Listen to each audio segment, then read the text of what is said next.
Good morning बच्चों। First of all हम आपको यह इन्फॉर्मेशन देना चाहते हैं। क्लास 7 के ज्योग्राफी सेकेंड चैप्टर को डिस्कस कर रहे थे, जिसमें हम लोगों ने कंपोजिशन ऑफ आवर प्लेनेट के बारे में डिस्कस किया। हमने कल बतलाया था इसमें अर्थ के बारे में, अर्थ के कंपोजिशन के बारे में। तो अर्थ जो है वह 3 भाग में डिवाइड है, क्रस्ट, मेंटल और कोर के रूप में। उसके बाद हम लोगों ने नेक्स्ट टॉपिक पढ़ा था रॉक्स, मिनरल के बारे में। अब हम लोग इसमें पढ़ेंगे क्लासिफिकेशन ऑफ रॉक्स, मतलब चट्टान का वर्गीकरण, क्लासिफिकेशन ऑफ रॉक्स। तो आइए इसको डिस्कस करते हैं। Based on the formation, appearance and the type of mineral constituting them, rocks have been categorized into 3 major groups। मतलब कि इसमें यह कह रहा है कि फॉर्मेशन के बेसिस पे, अपीयरेंस के बेसिस पे अगर हम रॉक्स को डिवाइड करते हैं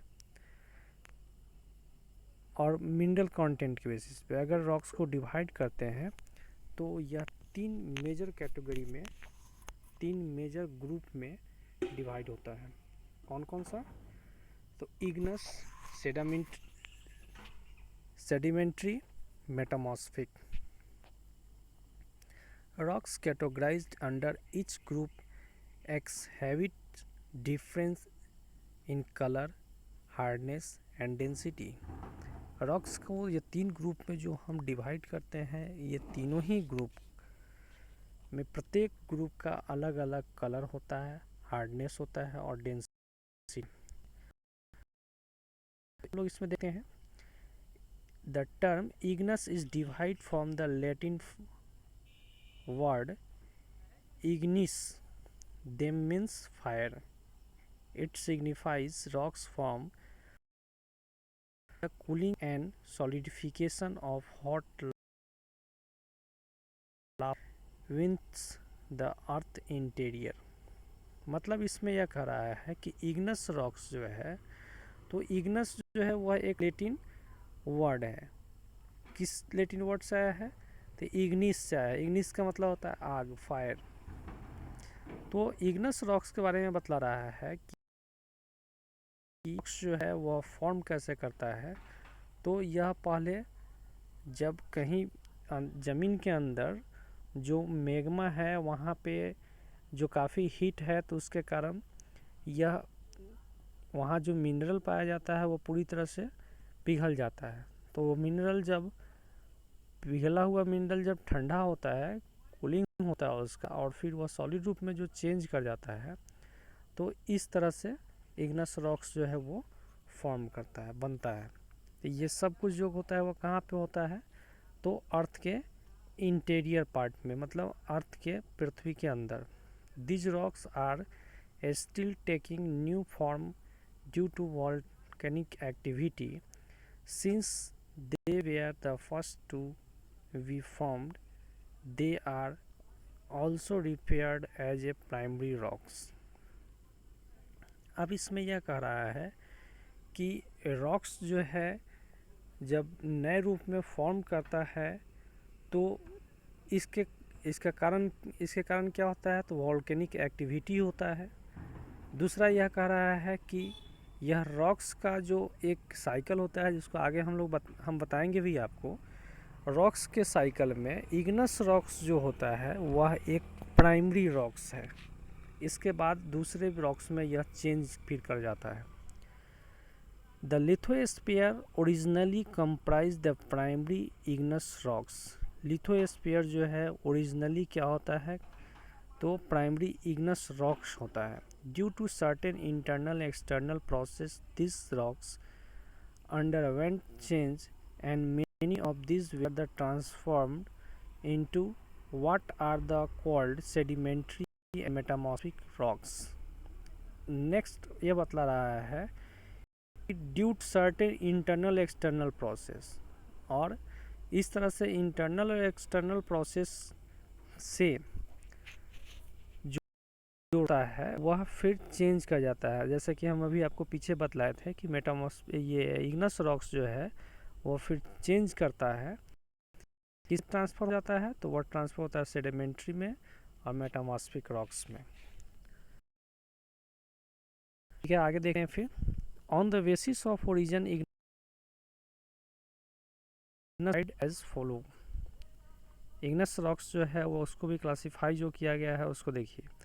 लावा is the molten material which reaches in earth surface their volcanic vents for the fissures। लावा जो होता है वह एक मेल्टेन मटेरियल के रूप में अर्थ का जो सतह है, पृथ्वी का जो सतह है उसके ऊपर आ जाता है। कब? जब वॉल्केनिक एक्टिविटी होता है, वॉल्केनिक इवेंट्स होता है तब। It form the extrusives and volcanic rocks by cooling and solidify. अब उसके बाद यह कह रहा है कि ये लावा जो होता है, यह लावा धीरे धीरे कूल होता है, मतलब ठंडा होता है, और उसके बाद यह सॉलिड हो जाता है। When the lava gets exposed to the air in cool rapidly and fine grained crystalline rocks came into the existence. Some example of these rocks are basalt, pumice, etc. अब इसमें यह कह रहा है कि वॉल्केनिक इवेंट्स के कारण जो मैग्मा से प्रस्फुटित हुआ रॉक्स ऊपर आता है, तो एयर में आने के कारण यह लावा जो होता है वह रैपिडली, मतलब काफ़ी तेज़ी से यह ठंडा होता है, और इस तरह से यह एक फाइन क्रिस्टल रॉक्स के रूप में चेंज कर जाता है, जिसका आप एग्जांपल यहाँ पे देख भी सकते हैं। इसमें दिया है 2.3 में इस टाइप का ही वो रॉक्स बनता है। इसका वेस्ट एग्जांपल भी दिया है, वेसाल्ट है, तो वेसाल्ट 2.3 में है, दिए हुए हैं figure. Occasionally the molten material और magma may be cool and solidify below the earth surface to intrusives and plutonic rocks. अब यह कह रहा है कि जो इग्नस रॉक्स होता है उसमें जो बाहर निकल गया उसको तो एक्सट्रूसिव रॉक्स बोलते हैं, और जो अंदर मतलब मैग्मा के आसपास में ही वह कूल हो जाता है, ठंडा होता है, और फिर वह सॉलिड रूप में चेंज कर जाता है, तो इसको बोलते हैं इंट्रूसिव रॉक्स। जिसका आप एग्जांपल देख सकते हैं, ग्रेनाइट इसका एग्जांपल होता है, डोलेराइट इसका एग्जांपल होता है। नेक्स्ट अगला इसमें देखेंगे, लेकिन एक चीज़ और भी है कि जो पृथ्वी के अंदर अर्थ के नीचे जो सॉलिड रूप में चेंज होता है रॉक्स, जैसे हम इसमें आपको बतलाए हैं ग्रेनाइट के बारे में, तो यह प्रोसेस मतलब उसको ठंडा होने का जो प्रोसेस है वो काफ़ी स्लो होता है, क्योंकि ज़मीन के नीचे पृथ्वी के अंदर गर्मी होता है, वहाँ पे कोई हवा नहीं होता है, खुली हुई हवा नहीं उसको मिलता है, जिसके कारण वह बहुत जल्द से जल्द कूल हो जाए। Igneous rocks are generally crystalline in structure as well as hard and compact.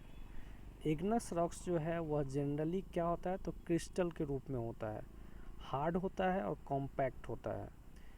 The stop water from the collatings them moreover these are not in layer and hardly contains the remains of plant and animal fossils within। अब इसमें यह कह रहा है कि जो Ignis rocks होता है वह तो पूरी तरह से हार्ड होता है, कॉम्पैक्ट होता है, इसमें किसी भी तरह से वाटर को एब्जॉर्ब मतलब पानी को सोखने का क्षमता इसमें नहीं होता है। और दूसरी बात यह है कि इसमें फॉसिल फ्यूल भी इसमें मिला हुआ होता है। सेडिमेंट्री रॉक्स, तो इसको देखते हैं हम लोग। Rocks fragments are carried by the running water, wind, moving ice and deposited in the depression under water। मतलब सेडिमेंट्री रॉक्स जो है वह बनता कैसे है, तो वह बनता है रनिंग वाटर मतलब पानी का जहाँ पर बहाव होता है, विंड में हवा तेज़ बह रहा है उसके साथ, और मूविंग आइस जहाँ पे बर्फ़ का बड़ा बड़ा जो ये होता है टुकड़ा होता है, उसके मूवमेंट के कारण, उसके डिपोजिशन के कारण सेडिमेंट्री रॉक्स जो है वो फॉर्म करता है। Over a period of time this deposited material और sediments are continuously accumulated in layer get compressed and hardened with aid of the chematics material। मतलब इसमें यह कह रहा है कि जब पानी बह रहा है या हवा बह रहा है उसके साथ कोई भी रॉक्स अगर बहुत दिनों तक एक लंबे समय तक जब एक जगह से दूसरी जगह पानी से बह के साथ बहते हुए अगर जाएगा तो उसका जो एक लेयर होता है वह कंटिन्यूअस उस लेयर में घर्षण होता रहता है। और इस तरह से हम देखते हैं कि एक सेडिमेंट्री रॉक्स का जो फॉर्मेशन है वो होता है।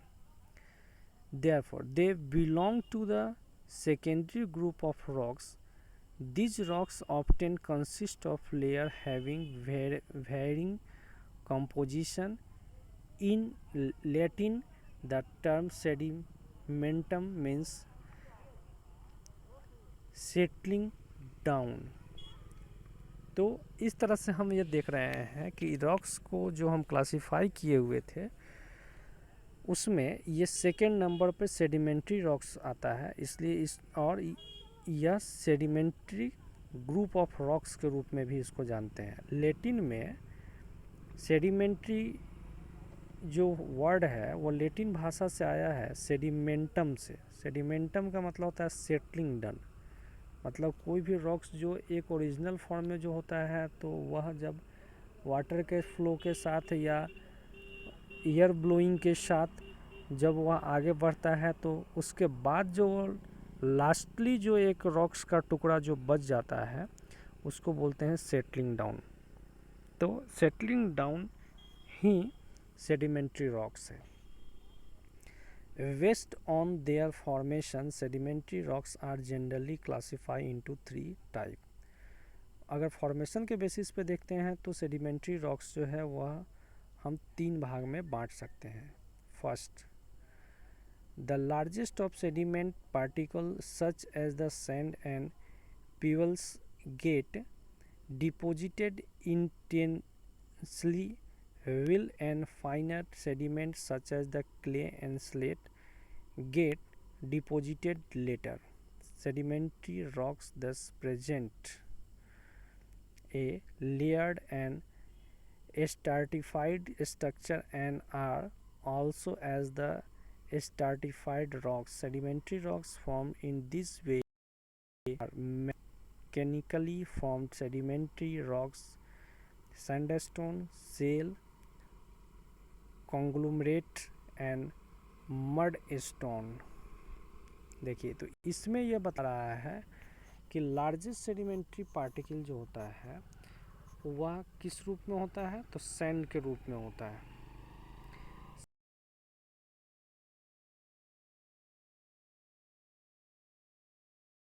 से डिपोजिट होता है। सेडिमेंट्री रॉक्स जो है वो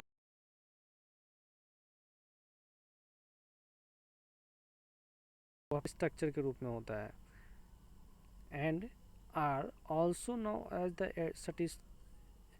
stratified rocks। Sedimentary rocks formed in this way are mechanically form the sedimentary rocks। अब इसमें यह कह रहा है कि आप इसको 2.5 में जो सेडिमेंट्री रॉक्स है उसमें आप देख देखकर समझ सकते हैं इस फिगर से कि सेडिमेंट्री रॉक्स जो है वो किस टाइप का होता है। तो जैसे सैंडस्टोन एक यहाँ पे पिक्चर दिया भी है, तो इसको आप देख करके समझ सकते हैं कि यहाँ पे जो रॉक्स है वह एक सेल के रूप में आपको दिखाई दे रहा है, छोटे छोटे सेल के रूप में वो चेंज कर रहा है। क्योंकि एयर ब्लोइंग के कारण वहाँ पे जो एकदम महीन जो पार्टिकल होता है वह एयर ब्लो के साथ वो भी उड़ जाता है। तो इस तरह से जो रॉक्स बनता है वो सेडिमेंट्री रॉक्स होता है, जिसको हम सैंडस्टोन के नाम एग्जाम्पल के रूप में भी समझ सकते हैं। सेल भी होता है, मॉडल होता है। अब सेकेंड टाइप देखिए sedimentary. Sedimentary rocks are also formed from the deposition of the chemical including salt. They through evaporation rock salt in example of such a chemically deposited sedimentary rocks। इसमें यह कह रहा है कि जैसे रॉक साल्ट जो होता है वो कैसे बनता है, तो यह जो है वह इवोपरेशन के कारण बनता है। अगर कहीं भी पानी उसका और उस तरह से वह धीरे धीरे इवोपरेट कर जाता है, इवोपरेट करके जो जम जाता है पदार्थ, तो इस तरह से जो एक नया रॉक्स तैयार होता है उसको हम सेडिमेंट्री रॉक्स कहते हैं। In many case the skeleton remains of sea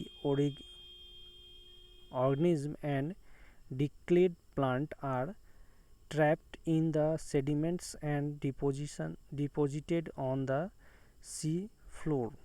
अब इसमें यह कह रहा है कि थर्ड टाइप जो होता है सेडिमेंट्री रॉक्स का, उसमें जो सी ऑर्गेनिज्म है, मतलब समुद्र में रहने वाला जो जीव जंतु है या कोई पेड़ पौधा अगर वहाँ पे है, तो वो अगर समाप्त हो जाता है, मर जाता है, तो उसके बाद वह क्या होता है, वह जाकर के और सी का जो फ्लोर होता है, मतलब जो समुद्र का तली है, वहाँ पे जाकर के वो बैठ जाता है। Over the year this remains become the originally